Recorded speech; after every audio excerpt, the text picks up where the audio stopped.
Hey everyone, welcome to week 3 of English 125, Introduction to Literature.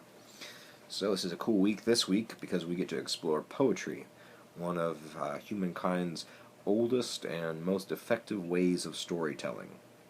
As I mentioned in my instructor guidance, before the dawn of literate societies and written language and oral societies, most of the important information, be it religious texts or judicial texts, what have you, um, even instructions for how to build things in the case of ancient Greek society before they acquired written language, was oral and was often done in ways that we would consider to be poetry today.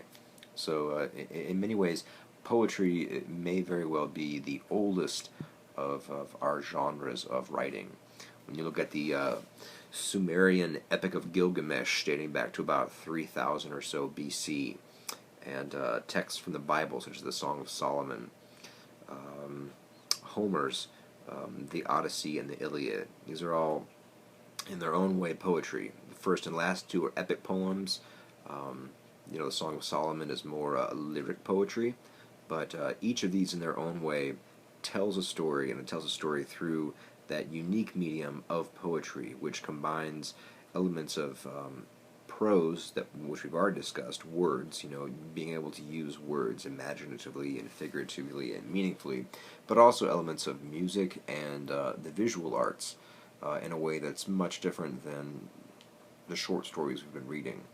When you read a poetry, where the words are at on the page and how they're displayed is as important as what they convey.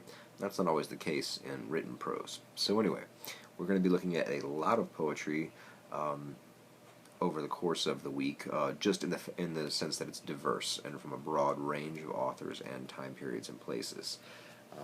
I provided some supplemental links to some readings of a few of those poems in my guidance, and our textbook and the Ashford-generated guidance for the various outcomes for this week also have some good versions of these poems available as well for you to listen to and explore.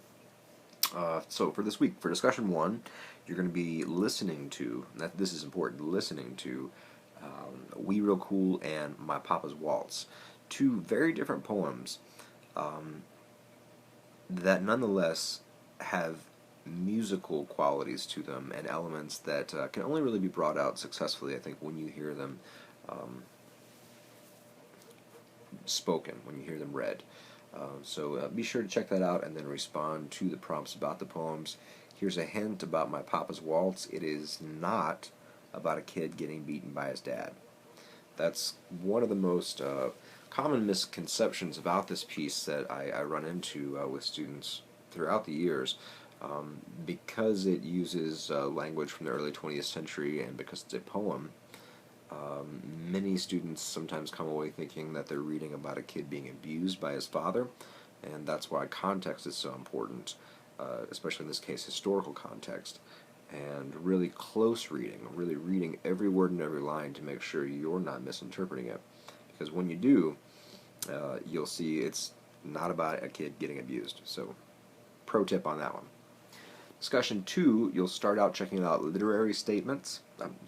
thesis statements and literary analysis, two supplemental materials available to you in the Writing Center, and I provided links for them in my weekly access as well. And then you'll go on to present what you feel is your strongest working thesis statement and your strongest body paragraphs. And these will be part of a peer review process with your peers and myself, where we'll give you feedback on what we're seeing and help you develop more. And just a note about that too, because of the size of our class and the workload that I balance, I am not always able to respond to every individual in a discussion post, but that doesn't mean I don't read those discussion posts. So please do know that even if I don't respond directly to your discussion post, I have read it, and I've read your interactions with other folks as well. So you are not just shouting out into the dark. It's also important that you keep your own work original and don't copy-paste any material from another student's post or from the internet without citing it, things of that nature. Just a side note. Okay, so then our assignment this week will be to submit a draft of your literary analysis to the Writing Center for their feedback. So this is sort of that first step, trying to really push you into using that resource. I want to emphasize here too that I am a resource for you as well, and that in addition to the required submission to the Writing Center, um, I'm your go-to guy for all things related to this paper. So please don't hesitate to give me a call, email me, shoot me drafts via email. We can keep working on this draft process all the way up until midnight of the Monday night that it's due. I want to work with you to help develop your abilities as a literary critic, as an enjoyer of storytelling, and as somebody who can then articulate a cogent and an intelligent response to the things that you've read. And to that end, I will work diligently all the way up until the clock runs out. So, have a great week. Stay in touch. Let me know how I can help.